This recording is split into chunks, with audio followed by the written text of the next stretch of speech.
ઝઘડા તાલુકાના ડમલાઈ ગામે ગેરકાયદેસર સિલિકા ખનન બાબતે પૂર્વ ધારાસભ્ય છોટુભાઈ વસાવાએ નિવેદન આપતા જણાવ્યું છે કે ખનીજ ચોરો પર એફઆઈઆર કરી કાર્યવાહી કરવી જોઈએ।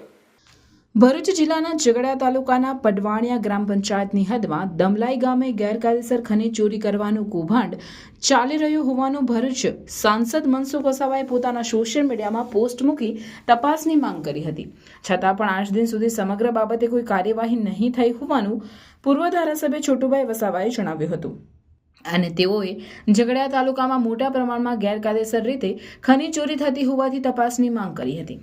વધુમાં પોતાના નિવેદનમાં તેઓએ જણાવ્યું હતું કે એક દિવસ આવશે જ્યારે લોકો પર્યાવરણના બગાડના લીધે રોડ પર મરી જશે। સાથે તેઓ દ્વારા દમલાઈ ગામે ગેરકાયદેસર રીતે સિલિકા ખનન બાબતે તપાસ કરી એફઆઈઆર કરી આવા ખનીજ ચોરોને જેલમાં મોકલી દેવા માંગ કરી હતી। આર્થિક રીતના બી અને તમારે પોલ્યુશન જે થાય છે એનાથી જે રોગો થાય છે એનાથી લોકો મરવાના છે। આજે પર્યાવરણ ઝઘડિયા કે ભરૂચ જિલ્લામાં કે ગુજરાતમાં દેશમાં પર્યાવરણ ડામાડોળ છે।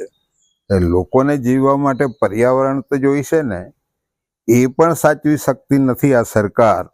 નિષ્ફળ ગયેલી સરકારો એમને તે રિઝાઇન કરીને બીજા કોઈને સત્તા રાજ્યપાલને રાષ્ટ્રપતિને આપવી જોઈએ, જેથી દેશના લોકો સુખી થઈ જાય।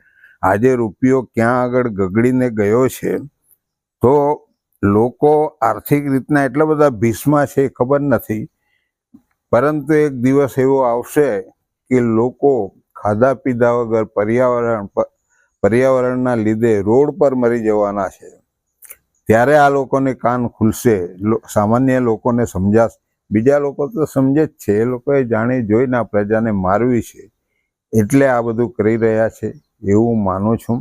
આના હાથમાં આ દેશમાં લોકોનું ભાવિ છે જ નથી, એ ખોટા ચલવે છે। આવા કુંભ મેળા કરીને ઢોંગ એક જાતનો ઢોંગ કરીને લોકોને ગુમરાહ કરીને રાજ કરવા માગે છે। એવી આ સરકાર આરએસએસ આ દેશમાં જે રાજ ચલાવે છે બિલકુલ હવે ચાલી શકે એવું નથી ને એની પાસે કોઈ અપેક્ષા રાખી શકાય એવું નથી। એટલે લોકોના હિતની અંદર એ લોકોએ નરેન્દ્ર મોદી જેવા એ લોકોને રિઝાઇન કરાવીને સત્તા રાષ્ટ્રપતિના હાથમાં આપવી જોઈએ।